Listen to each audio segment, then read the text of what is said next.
మీకు ఇవాళ ఒక విషయం చెప్తాను నేను. ఎవ్వరి పేరునైనా గూడా న్యూమరాలజీ ప్రకారం ఈ చాలియన్ సిస్టమ్ ప్రకారం గనక మీ వాల్యూస్‌ని 9 గదుల బాక్స్‌లో వేసుకొని చూసినట్లయితే మీకు ఈ సమస్యలు ఏవి పాజిటివ్‌గా ఉన్నాయి, ఏవి నెగెటివ్‌గా ఉన్నాయనేది అర్థమవుతుంది. ఒక్కసారి మీ పేరును ఈ చార్ట్‌లో వేసుకొని చూడండి మీరు.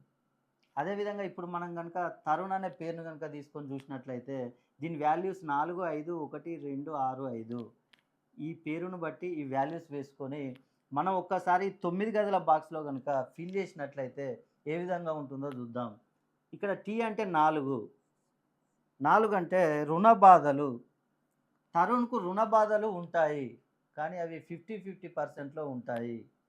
అదేవిధంగా హెచ్ అంటే 5, 5 అంటే సొంత గృహం. తరుణ్‌కు సొంత గృహం కట్టుకునే అవకాశాలు ఎక్కువగా ఉన్నాయి.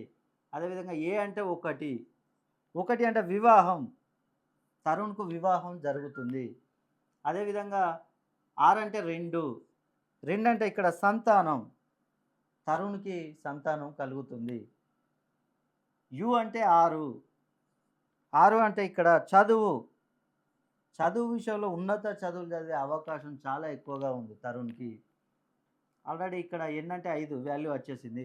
ఇక్కడ ఫిల్ అయిన నంబర్‌లు మనం పాజిటివ్‌గా తీసుకుంటాం. 1, 2, 4, 5, 6 ఇవి పాజిటివ్‌గా తీసుకున్నాం. అదే ఫిల్ గాని బాక్స్‌లో గనుక వేసినట్లయితే అవి నెగెటివ్‌గా ఉంటాయి. అవేంటి అనేది ఒక్కసారి చూద్దాం. 3, 3 అంటే రిలేషన్‌షిప్. రిలేషన్‌షిప్‌లో తరుణ్‌కు అనేక సమస్యలు వచ్చే అవకాశం ఉంది. అదేవిధంగా 7 వ్యాపారం. అనేక వ్యాపారాలు చేస్తూ ఉంటాడు తరుణ్. కాబట్టి దానిలో నష్టాలు, కష్టాలు ఎక్కువగా ఉంటాయి.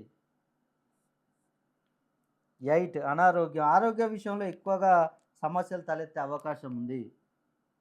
అదేవిధంగా 9 విదేశీ ప్రయాణాలు చేయాలనుకుంటాడు తరుణ్. కానీ అంత ఈజీగా ఉండదు. ఈ తరుణ్‌కు శత్రువులు గూడా ఎక్కువగా ఉండే అవకాశాలున్నాయి. మీరు గనక తరుణ్ అని పేరు పెట్టుకొని ఒక్కసారి ఈ గడి వేసుకొని మీరు చూడండి.